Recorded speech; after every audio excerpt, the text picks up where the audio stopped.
hingga dia dan imam selesai sholat. Jadi ini dalam fikih sholat berjamaah namanya, ketika kita selesai sholat berjamaah, jangan tinggalkan tempat sebelum imam meninggalkan tempat. Kenapa? Karena orang yang meninggalkan tempatnya bersamaan dengan imam meninggalkan tempatnya, maka sholat, pahala sholatnya dihitung sehari full, dihitung semalam full. Nah, ini namanya fikih berjamaah. Hadirin dimuliakan oleh Allah, makanya sudah terlalu panjang.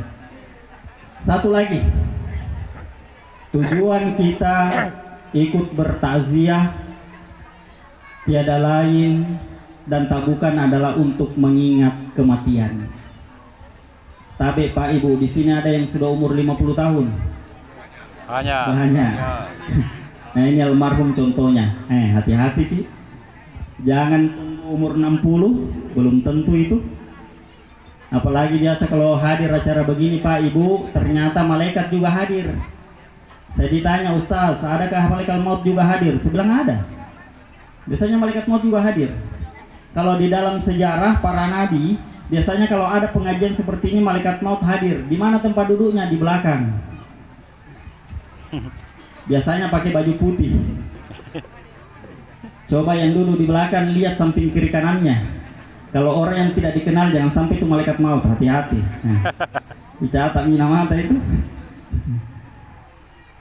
Almarhum sudah menjadi contoh bahwa umur bukan menjadi syarat kematian. Bisa jadi umur kita di bawah 50, tapi dan namanya takdir, bisa jadi kita dipanggil oleh Allah lebih cepat.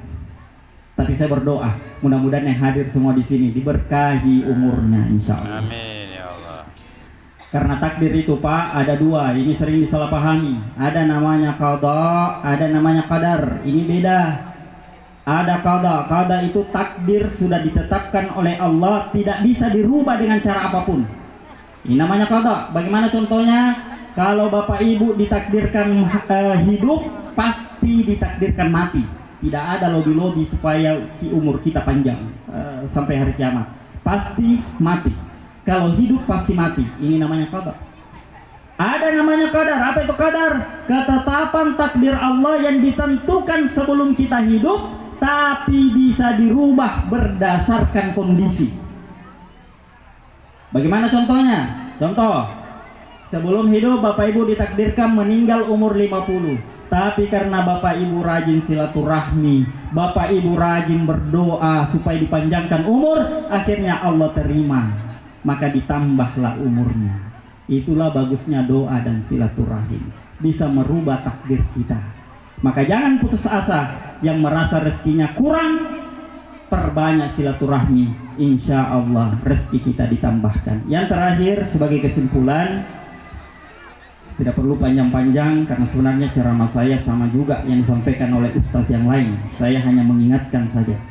Yang terakhir kesimpulan, saya ingin berpesan kepada keluarga yang ditinggalkan, wabil khusus kepada anak-anaknya, kepada istri beliau, jangan pernah melupakan untuk mendoakan almarhum di setiap akhir sholat, terutama untuk anak-anaknya. Sekarang ayahanda Anda telah kembali ke sisi Allah, maka peluang Anda masuk surga sisa satu pintu, berbakti ke ibumu. Berbakti ke ibumu, karena ibumu pintu kesuksesanmu. Jangan sampai engkau durhaka membuat kehidupanmu di dunia celaka. Maka saya harapkan kepada kita semua, mari kita bantu saudara kita yang mendapatkan musibah, minimal bantu dengan doa, dan kita tutup dengan doa bersama. A'udzubillahi